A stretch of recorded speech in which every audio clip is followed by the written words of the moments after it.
Good afternoon, everyone, and thank you for joining us for this session. Warm welcome as well to our panelists. This is the first time, as we heard, that there is a session on defense at EXPANDEO, and I can say that it couldn't be more actual, unfortunately. It shows how serious the security landscape around Europe has become, and I would quote Commissioner Kubilius, who said recently, there can be no defense anymore without space. And this was as well recalled this morning by the speech of Apostolia Caramali. So defense mission cannot be dealt anymore without space, be it for navigation, for communication, application, or for maps. Especially Earth observation assets have proved to be crucial, and this has been shown recently during the crisis in Ukraine. Earth observation applications are now key for our current defense mission and even more for the future. But it's as well encouraging because if I look at this large audience today, we have established Earth observation players in defense, but as well commercial actors. And I can basically conclude that it's a sign of high interest and at least as well of interest to support this sector. So I will start by a few words on the defense context before we start our conversation with the panelists. We are at a turning point in Europe, and this is no news, but I need to recall it, with large-scale conflict back on our continent, with a war in Ukraine which is still ongoing, and a long-term threat from Russia along our eastern flank. And this is coupled as well with a very serious risk of American withdrawal from Europe. So what is our response in Europe today? And I would quote again Commissioner Kubilius, if Europe wants to avoid war, Europe must get ready for war. This means that we need to be prepared to defend the territory autonomously by 2030. And this is explicitly what is indicated in the white paper on European defense that the Commission published last March. So our posture in Europe today, it is renamed or recalled defense readiness. Readiness means that we need to build autonomous capacities and capabilities for our defense. Therefore, as a consequence, to heavily boost investment in defense. And this is exactly what we are seeing today at our member states level, who are heavily preparing investments supported by the rearm package of the European Commission, which could unlock up to 800 billion for defense in the coming years. So the challenge is where to invest. We have many gaps in Europe, as we have heard many times, across all defense domains, and including space, which has been recognized as a fifth operational domain in defense. And within space, Earth observation, satellite images, and analytics, in particular, are becoming crucial for a wide range of military missions, and not only intelligence, reconnaissance, and surveillance, but many more. The requirements for the use of Earth observation for defense, as we've seen as well in Ukraine, are very specific, very stringent, and different from the civilian needs that we have seen this morning in depth. So we need highly reactive, secure, multi-sensor, autonomous satellites, able to provide fast and secure access to data. And this also requires the use of advanced technology and innovation. So today in our Earth observation national capabilities, we see that we have a lot of gaps, limitation. We also lack a European autonomous responsive Earth observation system dedicated to defense.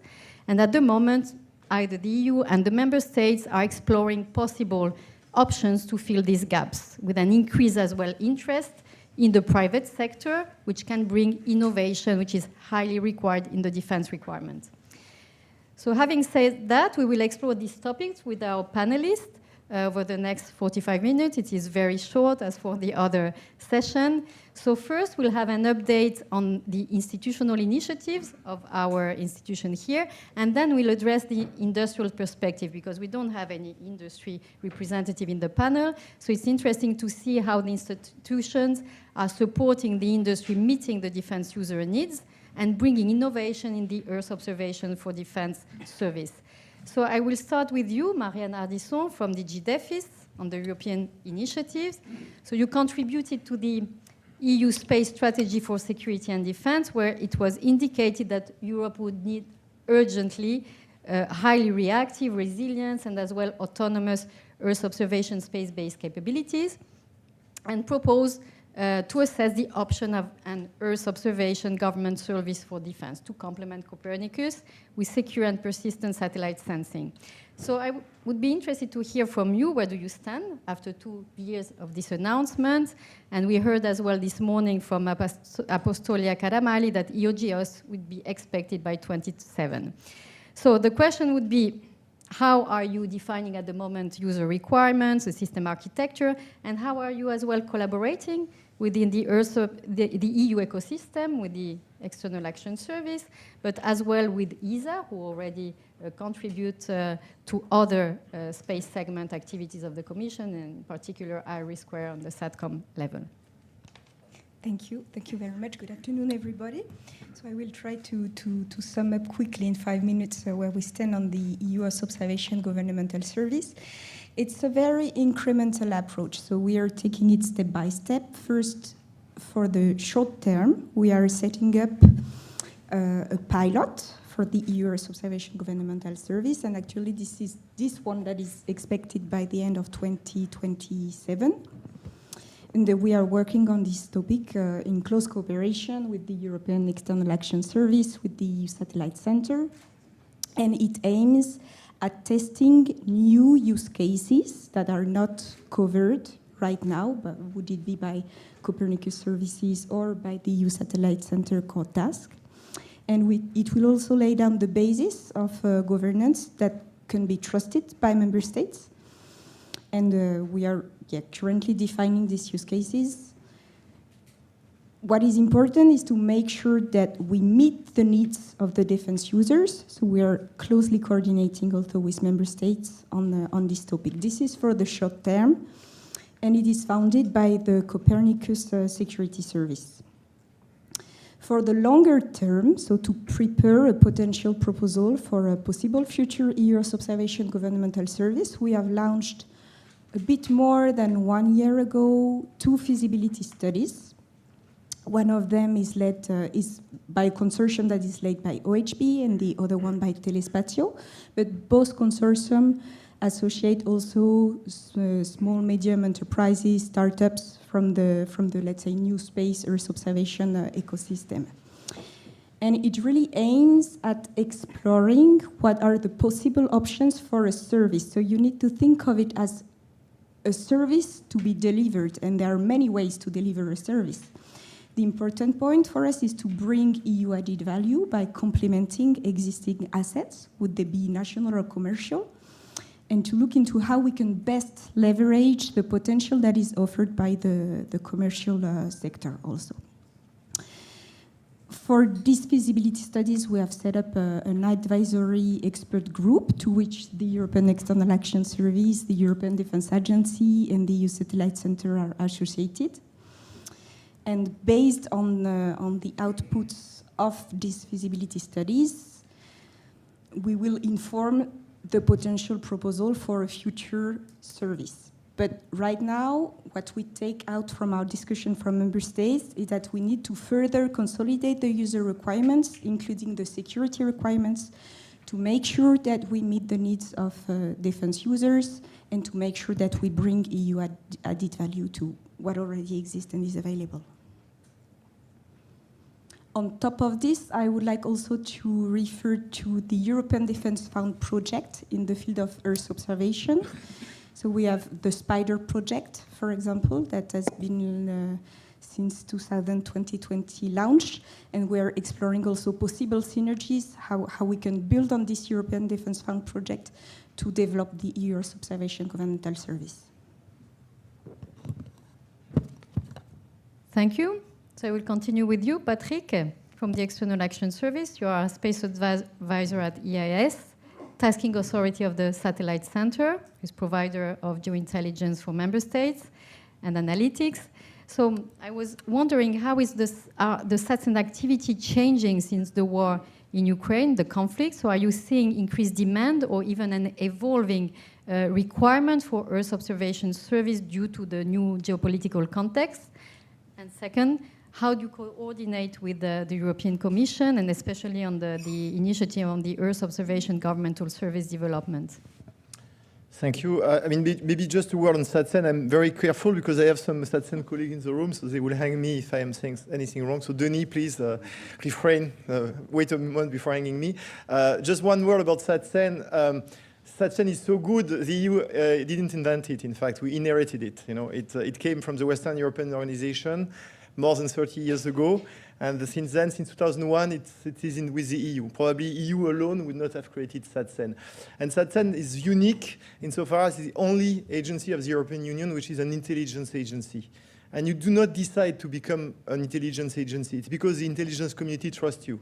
And so in the European Union, we have what we call the single intelligence analysis capability, which is composed of all the EU, all the member states' national intelligence services, you know, both civilian and military, and that forms a single intelligence analysis capability. But okay, we do intelligence there, but it's mainly collecting requests for information coming from member states. And then there is one source, one unique source, which is the EU Satellite Center.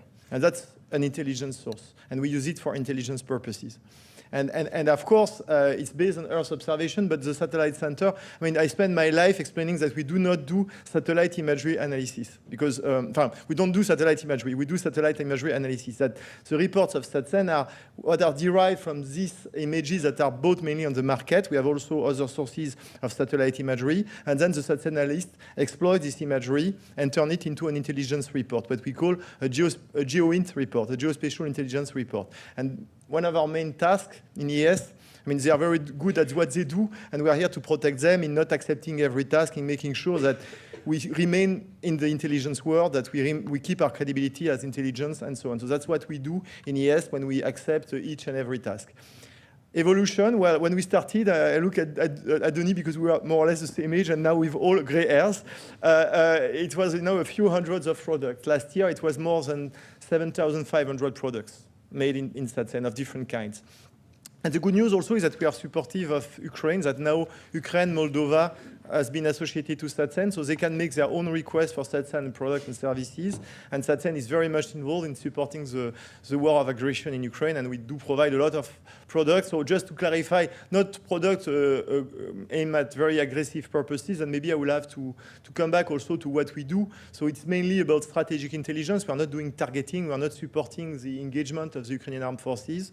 We do provide some foresight, some strategic intelligence, which we put at the disposal of the Ukrainian armed forces, of the Ukrainian intelligence, but also we do our own assessment of the situation, which we keep for our own intelligence service. So that's, in a nutshell, what we do. And, well, why are we interested in EOGS? Seen from the SATSEN point of view, and member states were very clear that they want the SATSEN to play that if there would be a future EOGS, because this is not yet decided, it's just a proposal from us and from the Commission in the Space Strategy for Security and Defense, would the member states accept such an idea? They would like SATSEN to play a central role. And a central role because that would connect to a need of SATSEN, and SATSEN has its own development and its own future, and having its own capacity to access Earth observation would be important. It would be always a complement to the system that we already have. We rely a lot on commercial imagery. Now 85% of the imagery of SATSEN is coming from European providers, which is a good news. But still, there are some risks associated with commercial provision. You know it better than I do. And we would like to diversify. So we also have access to governmental imagery system. All the member states that are providing governmental imagery now can do it with SATSEN through a joint framework agreement. But there is something in the middle. We have the same discussion on satellite communication. We need something which is not the high-end national reconnaissance satellite that some of member states have because it's too few images and too difficult to get. And on the other hand, we cannot rely 100% on the commercial market. There are risks of shutter control, there are risks of fake imagery and so on. So we need to have also own dedicated sourcing. And I think that's why EOGS is very much about having our own sourcing guaranteed, secured. We have experimented the Maxar incident. The Ukrainians were in total panic. SATSEN cannot substitute to Maxar and to all the US intelligence provided. And what do we do? And we don't want to be confronted to the same situation in Europe. So that's also part of the reflection that we have around this EOGS. Member states have their own. There are different types of system, but there is a need also to have our own EU decision making. Again, SATSEN is about deciding to go for an important CSFP, CSDP operation, and there was not so long ago where European went on the war on the basis of the wrong satellite imagery. So just to make sure that it doesn't happen anymore. And that's, I think, what we are about. I hand over. Sorry. No, thank you. No. You were able to maintain the minutes that I gave you. So. Now turning to you, Nicolas Stassin, you are in the Capability Department of EDA. Space Operation and Services are part now of the Capability Development Priorities of EDA, who is playing a role in gathering military needs and harmonizing demand. So what are the main Earth observation needs and requirements that you are experiencing from the MOD at the moment? And how do you ensure that these requirements are reflected in the EC initiatives and in the programs? Thank you. As you mentioned the Capability Development Plan. So it's an important document for us. It has been approved in 2023, so capitalizing on the Russian aggression in Ukraine. As said also, the European Defence Agency, like the European Union Satellite Center, is an intergovernmental agency. So our steering board is the 27 MODs. So the document which is approved has, I would say, its weight. And I invite you maybe to go on the website of the EDA. You can find the document. And for the Earth observation, you will see that the priorities are now set on the persistent surveillance, improving interoperability, the data sharing, the data processing, data fusion, also capitalizing on the development of artificial intelligence. As you can see, it's not anymore, I would say, a quantity of data we are looking at from the acquisition, but a quality as well. So the persistent is really now, I would say, a key parameter from a defense perspective. On the other hand, it is also clear that there is an enormous amount of data to digest, to process. So looking at techniques, fusions, able to facilitate, to accelerate all this imagery intelligence process is also among the key priorities. So this is, in fact, the direction that was provided by the member states to EDA, and this is on which we are working. This is reflected into what we call priority implementation roadmaps. So we have taken, with the member states, we have defined a set of activities with milestones. So we are working on the short, medium to long term, and with a view to be able to propose a capability. Now, we are not anymore as well in the process to go for an EU multinational program among the member states. It could be now an EU initiative that could come into the play. And we have been talking here about the EUGS. I think it's a very good school case because we provided for the ideation of the projects all the work we did on the definition of the requirements, the business cases, so the gaps that were identified, and all this was passed to the Commission to help them building the EUGS. We do also support the Commission in that way via the European Defence Fund, where we are EDA as an observer, but also we participate to the call harmonization, so meaning that we are there as EU defense interface and facilitator, making sure that user needs from a defense perspective are taken on board, at least mentioned. I think these are two ways. So I would say the perspective has been now, is a bit now wider for us. We are not anymore looking, once we develop projects, to what can we do from a member state's perspective, but we capitalize a lot now from the work on the Commission. Basically also because space technology is dual use, I would say, by nature, so it is really helping. And our role for the moment, our main role, and we are pushed by the member states, is really to provide to the Commission, I would say, the defense user needs for helping them to develop their future components, namely for the next EU space program, so that the duality of the service and product that are provided could meet civilian and defense needs. Thank you very much. Turning now to you, Nicolas Jérôme, you represent the Belgian Ministry of Defense, the Geospatial Intelligence Center, and most importantly, you bring the end-user perspective in this panel. You are the only military voice today, so you will have more questions. So from our point of view, what are the main Earth observation needs for military operation today that you experience at your level and in general at member state level? Which missions rely mostly on Earth observation? And what is needed to meet these needs? Do we need more satellites, better or fast access to data, more data sharing between the member states? And finally, what is the best way forward to fill these gaps? So do you privilege national initiatives, multilateral cooperation, or the EU governmental service is the solution that you would privilege for answering to urgent needs? Urgent, because I recalled in the introduction that we are in a situation which is very critical, so urgency is key. Well, indeed, there are a lot of questions in the questions, but I'm happy that you are asking what the military are needing.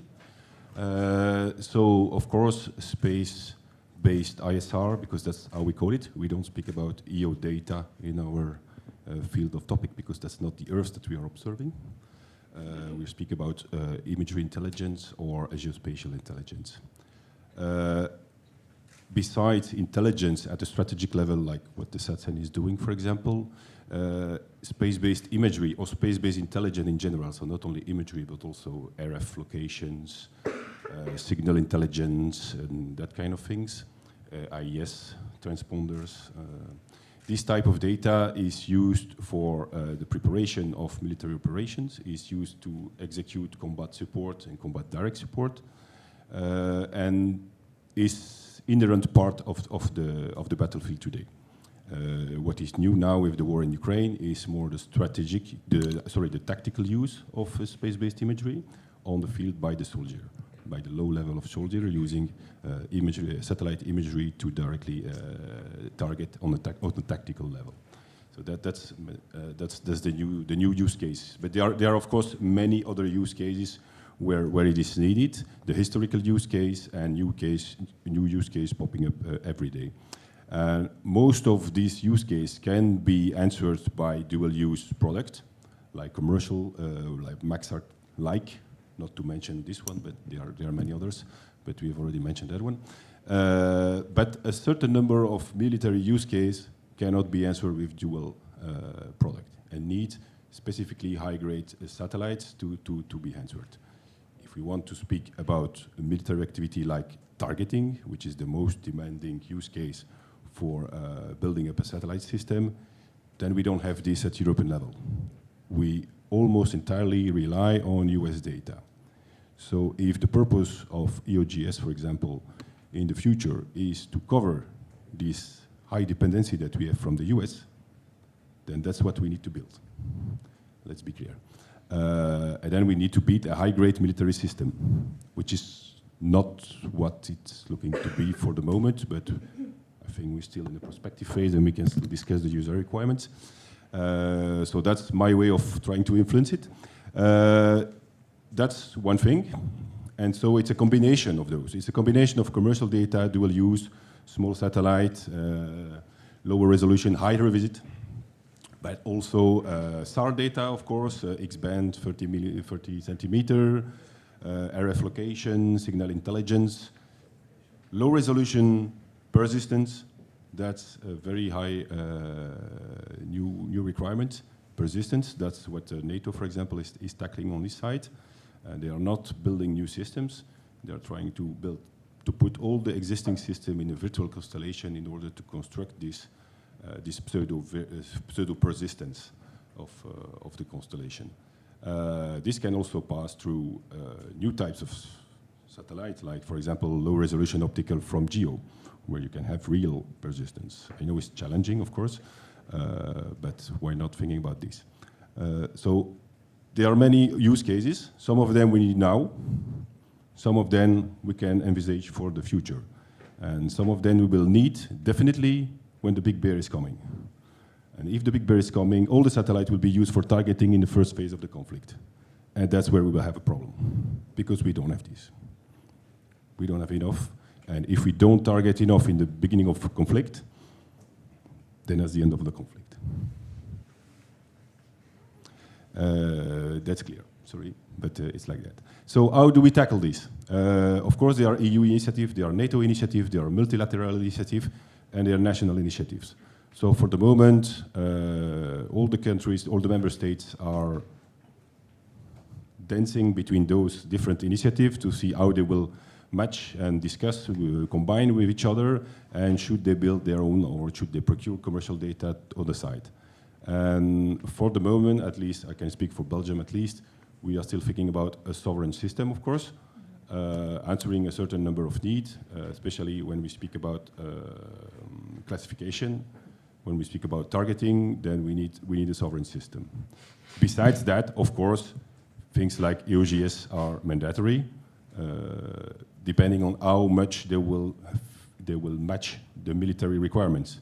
Because EOGS, as far as I understood, is not only for military users, but also for security users. So we'll have to see how we balance the requirements of both community, because obviously the military will drive the cost. So we'll see how this evolves. And together with what happens on NATO side, is very important to let both institutions at least speak to each other, not sign agreements, whatever, but at the working level speak to each other. That's absolutely mandatory, so that we can include whatever happens in EOGS in the APSS from NATO. So APSS is the Alliance Persistent Surveillance from Space. This virtual constellation I was speaking about needs to integrate European asset, European military asset, European governmental assets, and EU assets, as well as commercial assets as well. Because who has the plans now to defend Europe? That's NATO, that's not EU yet. So there comes the requirements from the NATO doctrines through the member states towards the European Commission in order to build the systems that will fulfill those requirements to support the military force that will defend the EU territory. Thank you very much. It was a lot of questions, but detailed answer. So we still have, I think, 15 minutes to go to the second round of this discussion on the industrial perspective, to focus a bit more on the industrial dimension of Earth observation for defense. Marianne, back to you. Innovation is key in Earth observation for defense. I think about AI on board satellites or edge computing, processing, secure links, multi-sensor analytics. So how is the Commission enabling the Earth observation ecosystem to adapt and to bring innovation into Earth observation for defense? You mentioned before that you are co-financing through the EDF, Spider project, space-based ISR constellation, but you have as well other instruments like EDIS or Cassini. So could you tell us more about how this program are supporting innovation in the Earth observation for defense domain? Indeed, we have several tools to support both the defense industrial ecosystem and the space ecosystems, but when it comes to space defense, actually both instruments could be leveraged. So first, the European Defense Fund, it has a space category specifically with a project related to Earth observation, entailed in it, mentioned Spider. There is currently a follow-up call under the EDF 2025 work program related also to space-based Earth observation that can support up to the prototyping of a constellation. So these are calls that are really directed to Earth observation specifically. But we also have the EU Defense Innovation Scheme, which is dedicated to support innovation, startup, and SMEs in the field of defense, and under which there are several initiatives that can be leveraged. So, for example, we have non-thematic open calls to which the SMEs can answer, and they can propose projects that are related to Earth observation. We have, for example, already some projects that have been awarded in relation to the collection and processing of space-based data.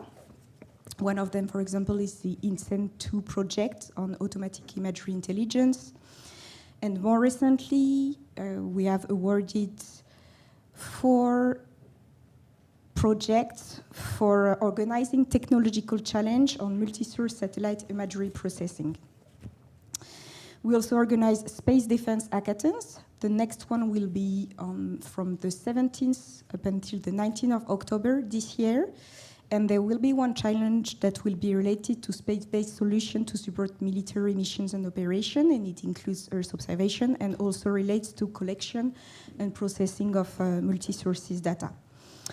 Under the EU Defense Innovation Scheme, we also offer business acceleration services and matchmaking events so that the new companies can reach out to investors.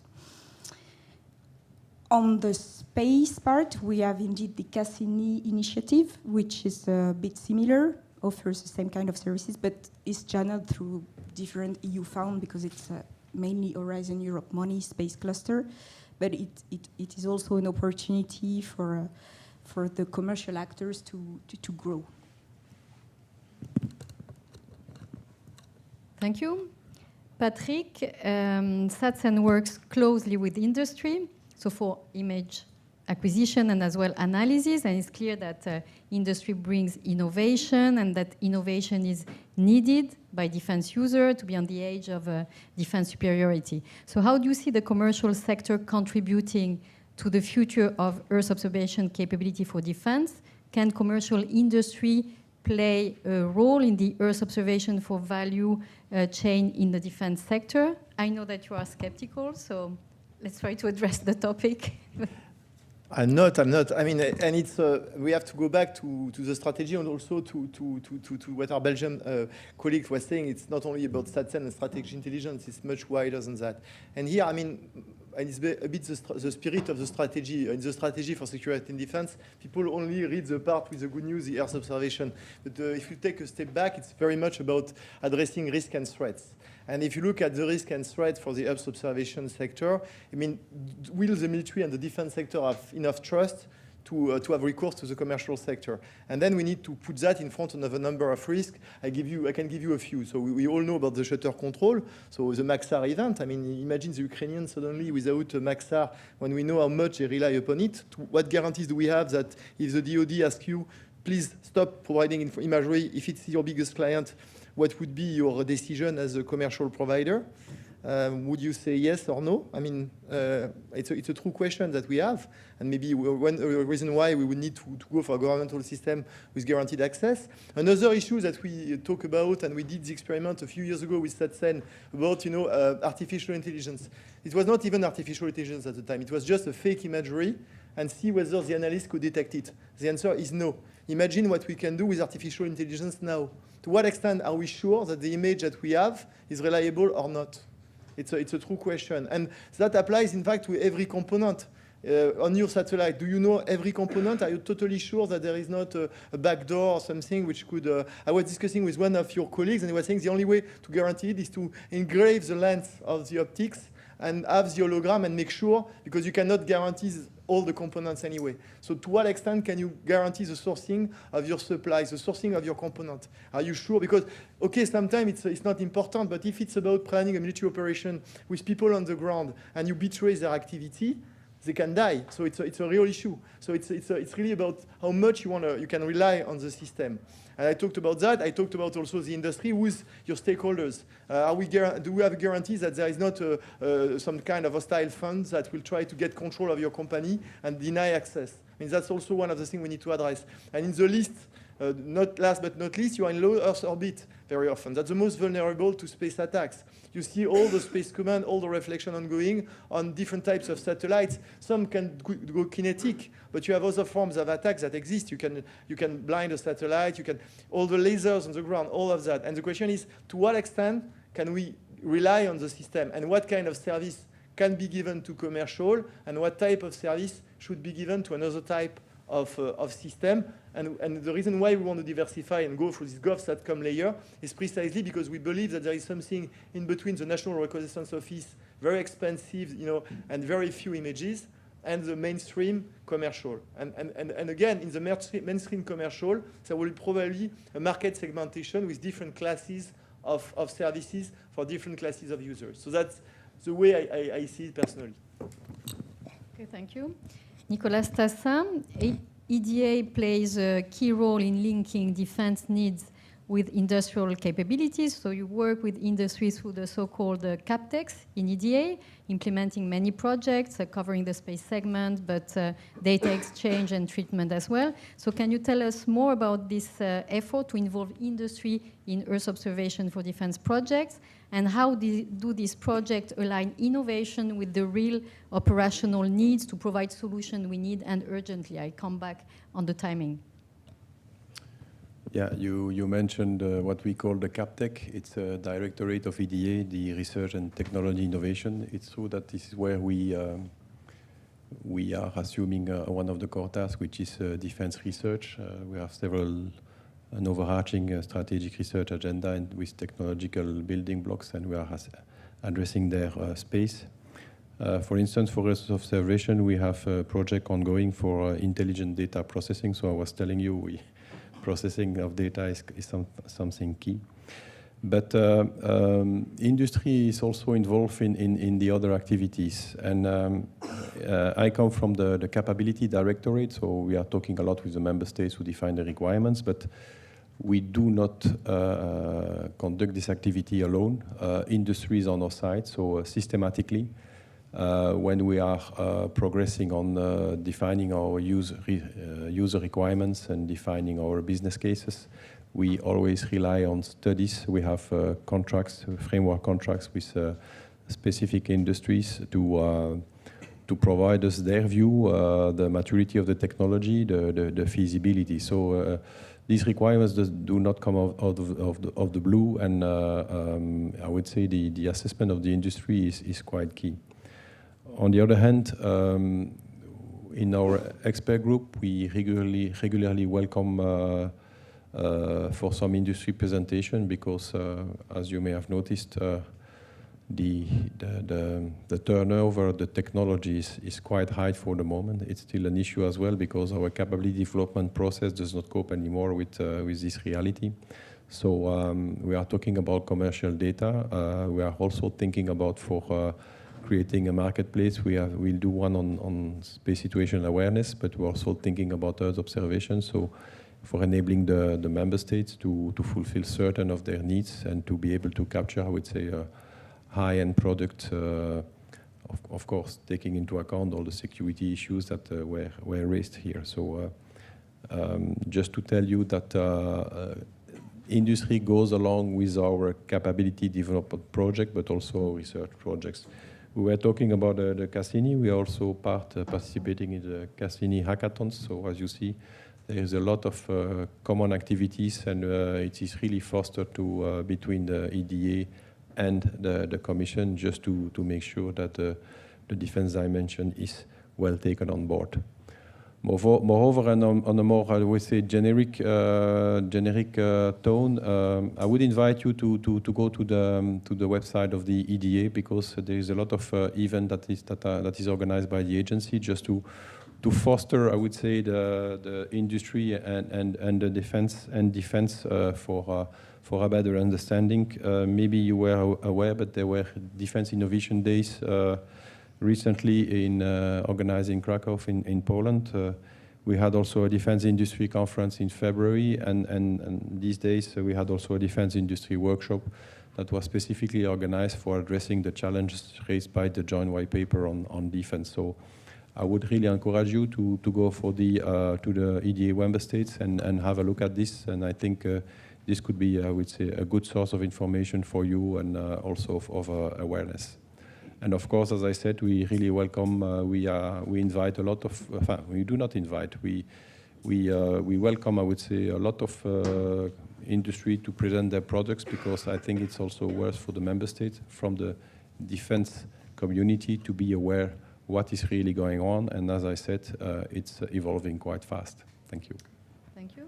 So we have still a few minutes for a last question for you, Nicolas Jérôme, and then I will pick one question from the Q&A. So innovation is increasingly needed and requested by defense users. But as you said before, defense requirements are more stringent and very different than in the civilian sector. So from your perspective, how is the commercial space sector adapting to military Earth observation demands? Do you see at your level the need for more advanced services, innovative like AI onboard satellites, cloud onboard processing? Or is the market already delivering mature, according to you? Well, of course, in front of an industry panel, you want to say that I need more data, more cloud, more AI, more satellites. But unfortunately, with the risk of disappointing some of you, that's not exactly what we need. We need more intelligence, and intelligence is not about data, and it's not about AI. Intelligence is mostly about people. Today, not tomorrow, but today, what I miss is people. Trained people, skilled people, imagery analysts, targeters,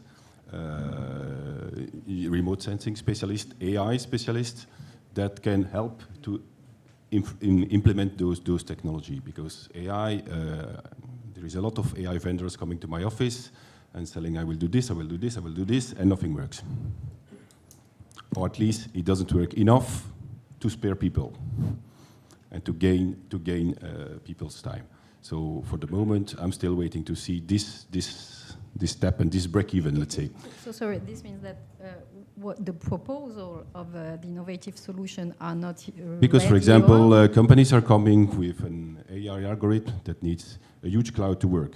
But then we have to work in a segregated network, classified, where we don't have this cloud. It doesn't work anymore. Or the ratio and the confusion matrix are just not matching the reality. So we need to work more on this.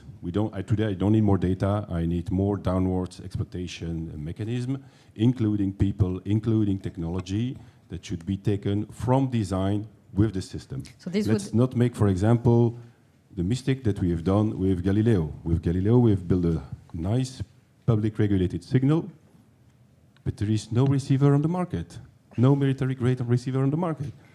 So let's not do this, and let's build a system which can let us get rid of the US dependency coming from the high-grade military systems that we cannot afford as a small country like Belgium, and that we could expect from a military system coming from the EU. And next to this, then a lot of exploitation mechanism, not technology, not data, mechanism, including people, including trainings, including academy, center of excellence, and things like that. But this requires as well an increased dialogue between the industry and the user, which is quite complex in this environment. Of course. If I may compliment on that rapidly, that is what we hear also from the Ukrainians. They want more training and more. They don't trust a ready-made solution. They want to master the solutions they are given. And just for another example, I took under the control of Denis, but AI, SATSEN has developed its own AI. The people in SATSEN, they did their own training, and they did Stanford and so on to get because they don't trust anybody else to do AI for you. So people want to master the AI they do. The ready-made solution with AI on board, people do not buy. So thank you all. We've explored where Europe stands on Earth observation for defense, but both at the institutional and industrial level, and what's needed next. So now I have like maybe a couple of seconds to take one question. So I will take the first one. Given the need for a rapid ramp-up of EU Earth observation in defense, how are the institutions on the panel applying a buy what you can and build what you need approach? Who wants to take that one? I can give it a quick try with a very general approach, but I would say that. So it makes me think that buy what you can, you buy what is available today. So you can buy some images that are already available. You can eventually buy some assets that you would then operate. But the thing is that for the Earth Observation Governmental Service, we're really looking into how we can reach a balance between leveraging what is available from commercial offer and also secure like a sovereign backbone assets that we can be sure that that member states can use when they need without any restrictions, because there would be a competing order from a third country, or there would be some kind of shorter control over the request for the satellite imagery. So we're trying to really find this balance between leveraging the potential of the commercial sector and ensuring then sovereignty. And for sovereignty, maybe we would need to build something.